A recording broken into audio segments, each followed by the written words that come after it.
بسم اللہ الرحمن الرحیم۔ السلام علیکم ورحمۃ اللہ وبرکاتہ۔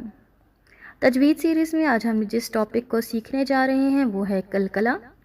قلقلہ کو سمجھنے کے لیے آپ اس کے لغوی معنی کو سمجھ لیجئے۔ لغوی معنی ہے جنبش دینا، حرکت دینا۔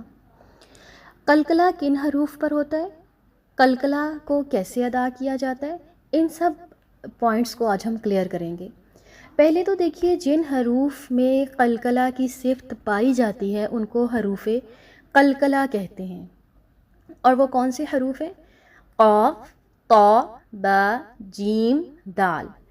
یہ 5 لیٹرز ہیں جن میں قلقلہ کی صفت پائی جاتی ہے، لیکن یہ کب آتی ہے؟ جب ان 5 لیٹرز پر جزم آ جاتی ہے، یا یہ جب سکون کی حالت میں ہوتے ہیں تو یہاں پر قلقلہ کی صفت کو ادا کیا جاتا ہے۔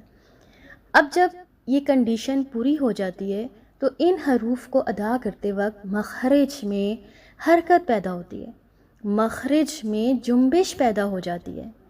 جیسے دیکھیے ایک لفظ میں آپ کے سامنے لکھ کر بتاتی ہوں، قد، قد۔ اب آپ دیکھیے یہاں پر حروف قلقلہ کون سا ہے؟ دال ساکن۔ اب دال ساکن کو ادا کرتے ہوئے آپ نے محسوس کیا ہوگا کہ میرا دال جب میں ادا کر رہی ہوں تو وہ مخرج سے ہل رہا ہے، قد، قد، ٹھیک ہے۔ اب میں آپ کو ان 5 حروف کی ایک ایک ایگزامپل بتاتی ہوں، اس سے آپ کو بہت اچھے سے سمجھ آ جائے گا۔ سب سے پہلا لیٹر ہے قاف، قاف، ٹھیک ہے۔ اب دیکھیے اس کی ایگزامپل ہے حق، حق۔ اب آپ دیکھیں یہاں پر قاف جو ہے کتنا پراپر موو کر رہا ہے کیونکہ وہ سکون کی حالت میں ہے، اور اس کے اندر قلقلہ کی صفت پائی جاتی ہے۔ پھر اگلا لیٹر ہے طا، طا۔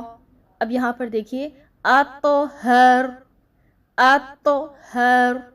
یہاں بھی اب آپ کو فیل ہو رہا ہوگا کہ طا ساکن کیسے پراپر اس کو ہلایا جا رہا ہے۔ با۔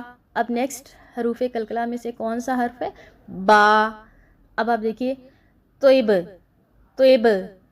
تو یہاں پر دیکھیے تو زیر با، طیب، تو یہاں پر با ساکن ہل رہا ہے نا۔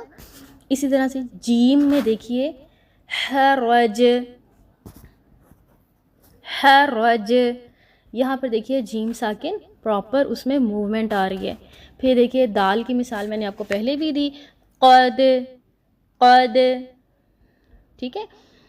اچھا، ان حروف کو یاد کرنے کے لیے نا ان حروف کو ایک مجموعے کی شکل دے دی جاتی ہے تاکہ ایزیلی یاد ہو جائیں، اور حروف قلقلہ جو ہیں مکس نہ ہوں کہ حروف قلقلہ کون کون سے ہیں۔ اس کا مجموعہ ہے قطب جد، قطب جد، ٹھیک ہے۔